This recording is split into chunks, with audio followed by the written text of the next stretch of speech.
The date is June 15th, 1389. We are standing on a dusty plain in the Balkans, known as the Field of Blackbirds. In the local language, it is called Kosovo Polja. Today, this field is quiet. But if you were standing here on that Tuesday morning, over 600 years ago, the ground would have been shaking. Two massive forces were about to collide. On one side, a coalition of Christian lords, led by a Serbian prince who was fighting for the survival of his people. On the other, the rising Ottoman Empire, a war machine that had never been defeated in a major campaign. This wasn't just a fight over a piece of land.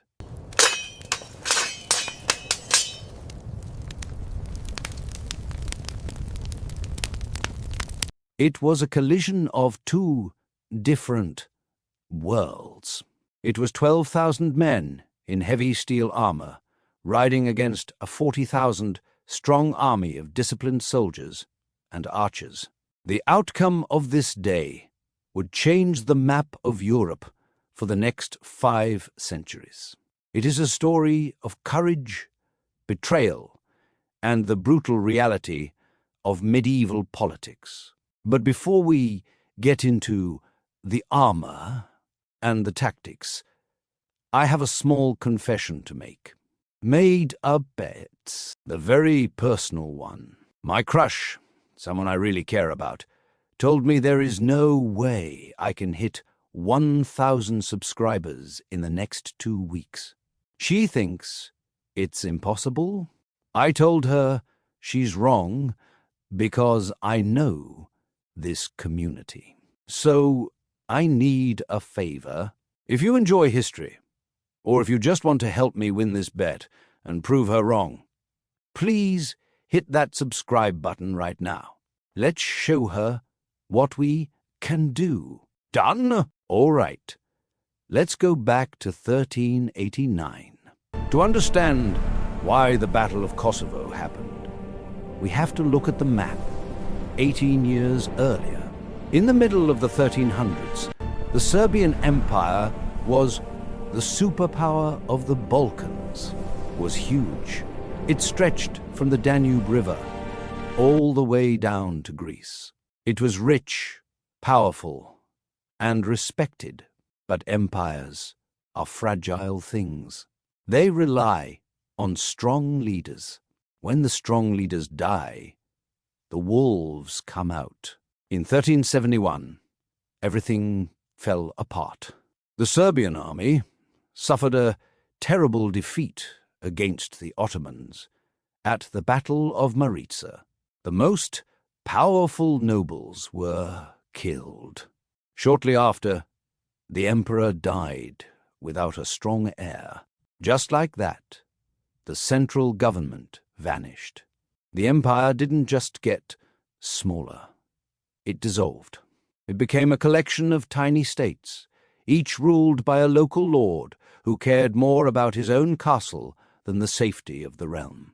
Out of this chaos rose Prince Lazar Rebeljanovich. Lazar wasn't born an emperor. He was a nobleman who worked his way up. He was smart. He realized something that the other lords ignored. The Ottomans weren't just raiding. They were staying. While the Serbian lords were fighting each other over scraps of land, the Ottoman Sultan was building a system to swallow them all. The man leading the Ottomans was Sultan Murad I. He is one of the most brilliant military minds of the Middle Ages.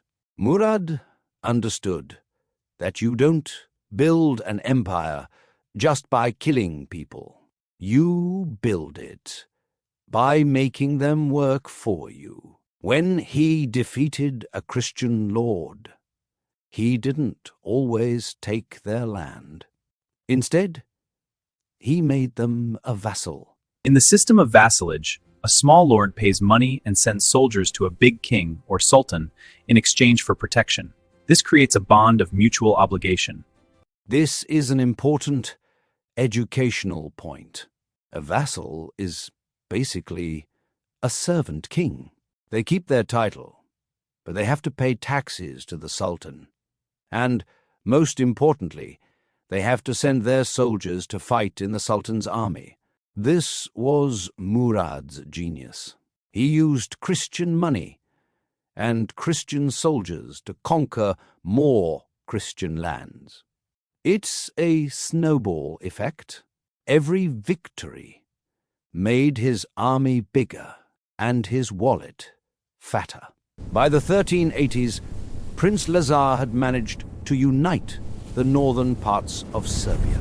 He created a state called Moravian Serbia. It was rich in minerals and had a strong economy. Murad wanted it, but Murad was cautious, didn't just rush in with his whole army. He spent years testing Lazar.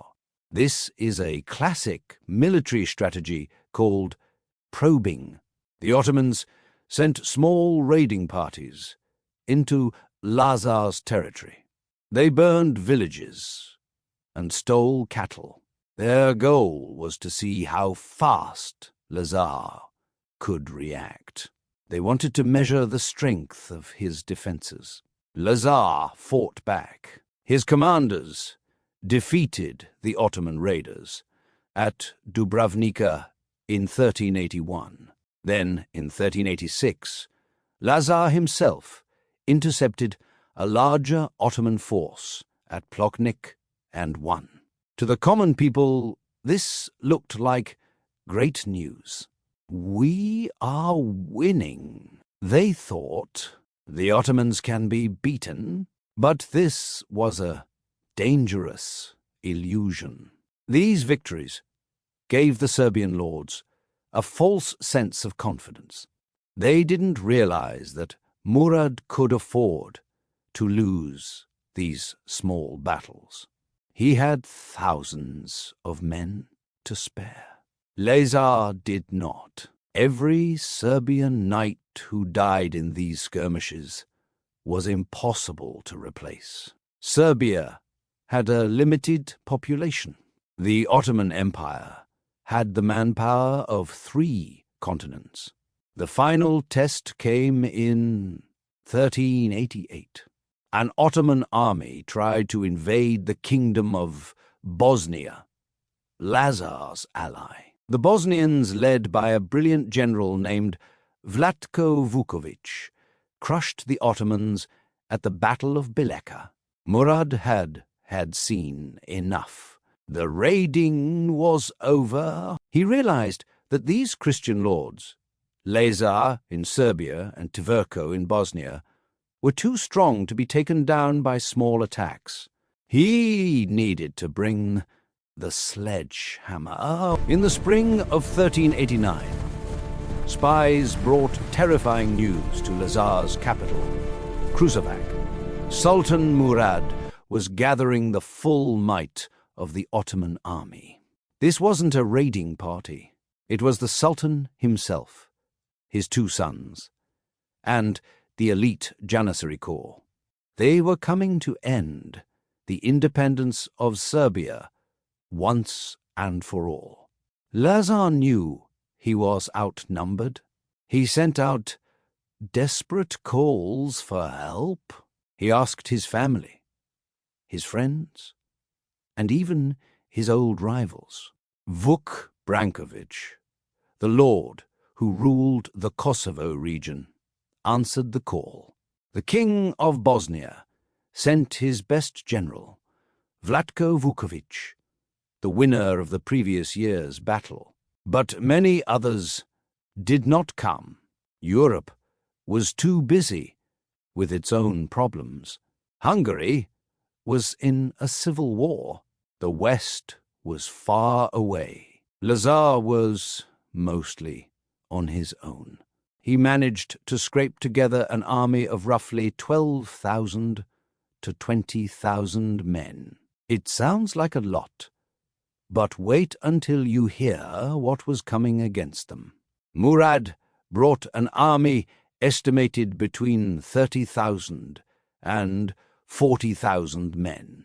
He outnumbered Lazar at least 2 to 1. His army was a professional machine. It included the Janissaries, soldiers taken as children and trained their entire lives for war. They were disciplined, fanatical, and loyal only to the Sultan. Before the battle starts, we need to understand the tools of the trade. This is where the educational part gets interesting. The Serbian army was built around the heavy cavalry. These were knights covered in steel plate and mail armor, riding massive war horses. The strategy of the heavy knight is simple. Shock. They act like a living missile. They line up, charge at full speed, and smash into the enemy line. The goal is to break the enemy formation instantly. If they succeed, the enemy panics and runs. But there is a weakness. Heavy knights have low stamina. The armor is heavy. The horses get tired quickly in the summer heat. If they don't win in the first hour, they are in trouble. The Ottoman army was different. They relied on combined arms. They had heavy cavalry too, called sipaha, but their real strength was their infantry and archers. They had thousands of archers who could rain death from a distance. Their front line was made up of azebs, irregular infantry who were lightly armed. Murad's tactic was the trap. He placed the azebs in the front. He knew the Serbian knights would charge. He expected the azebs to die. Their job was to act like a speed bump, to slow the knights down, tire out the horses, and absorb the impact. Once the knights were stuck in the mud and bodies, the elite Janissaries and Ottoman cavalry would close in from the sides. The sun rose hot on June 15th. The two armies lined up. On the Christian side, Prince Lazar commanded the center. Vuk Brankovic commanded the right wing. The Bosnian General Vlatko commanded the left wing. On the Ottoman side, Sultan Murad sat in the center. His son Bayezid commanded the right. His other son, Yakub, commanded the left. The battle opened with a roar. Both sides had primitive cannons. They were loud and scary, but they didn't do much damage. The cannonballs mostly hit the dirt. Then came the arrows. The Ottoman archers stepped forward and darkened the sky. Thousands of arrows fell on the Serbian lines, clinking against the steel armor of the knights. Lazar knew he couldn't stand there and take fire. He had to use his one advantage, the charge. He gave the signal. The earth began to shake. Thousands of Serbian knights spurred their horses. They accelerated, aiming straight for the Ottoman center. The impact was horrific. The Serbian heavy cavalry crashed into the Ottoman front lines. As Murad predicted, the light infantry was crushed. But they did their job. They slowed the charge down. The knights had to hack their way through rows of spikes and bodies. But the Serbs were fighting with the desperation of men defending their homes. They pushed deeper and deeper. On the right side of the battlefield, Vuk Brankovic was having incredible success. His knights smashed into the Ottoman left wing, commanded by Prince Yakub. The Ottoman line buckled. Soldiers began to run. For a moment, it looked like a miracle was happening. Brankovic was rolling up the flank. He could keep going. He would surround the Sultan. In the center, the fighting was brutal. The Serbian knights had pushed incredibly close to Murad's command post. This is where history turns into a legend. Somewhere in this chaos, Sultan Murad was killed. We don't know exactly how it happened. The most famous story says a Serbian knight named Milos Obilic pretended to be a deserter.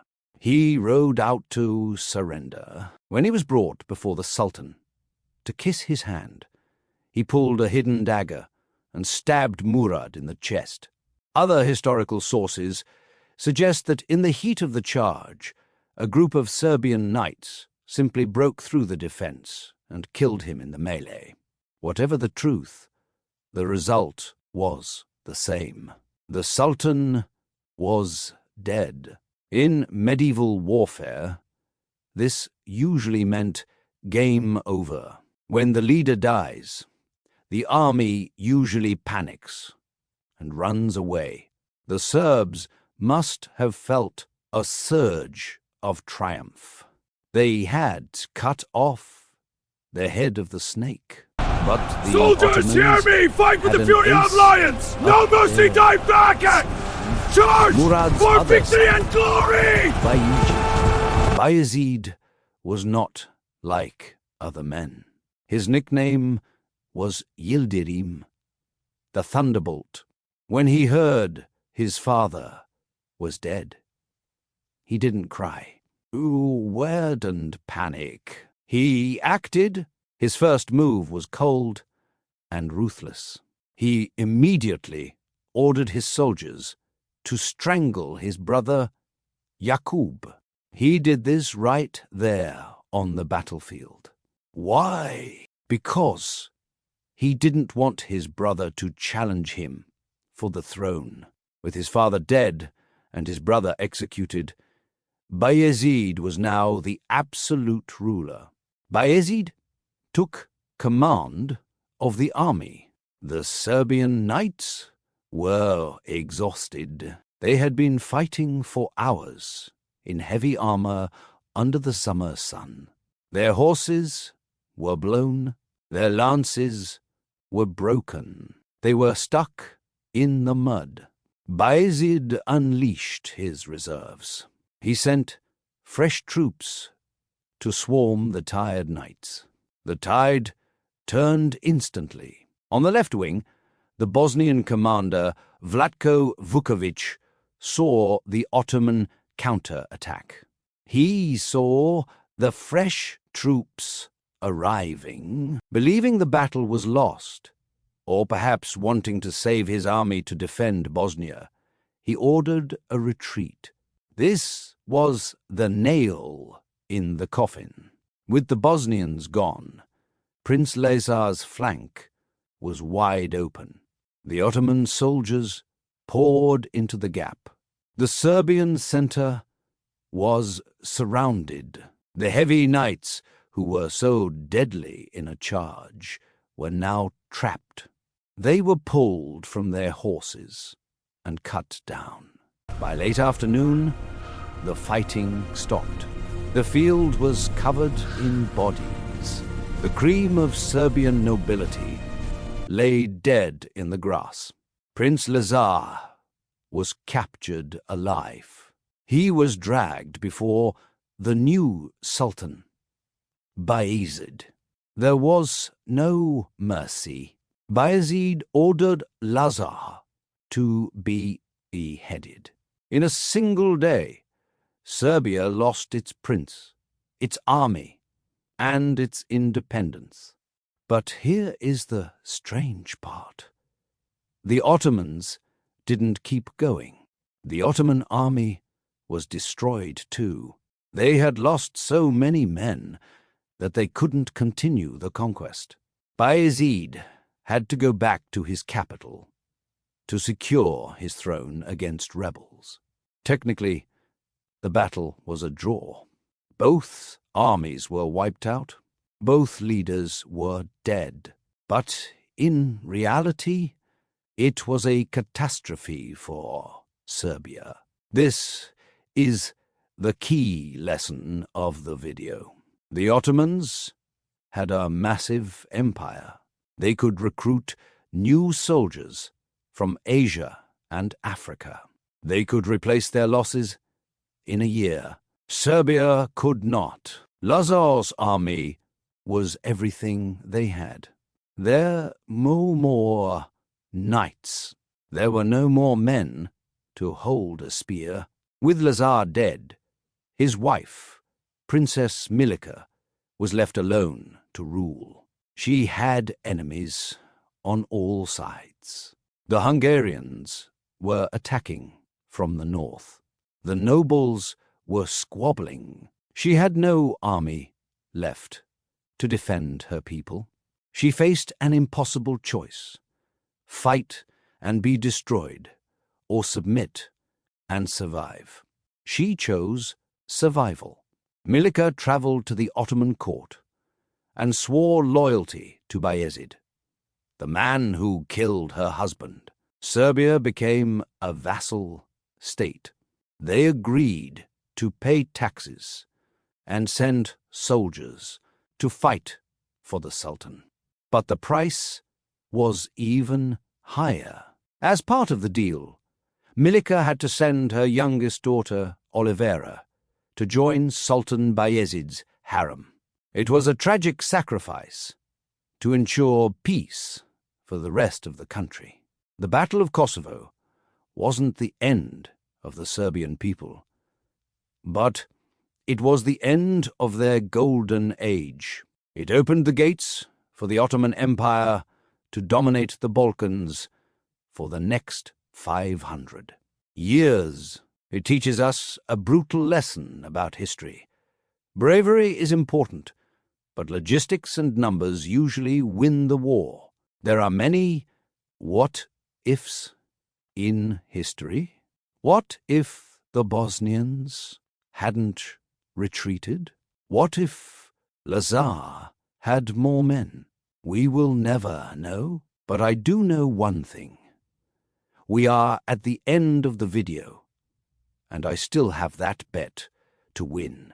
If you learned something new today, or if you just want to help me prove that anything is possible with a good community, please subscribe.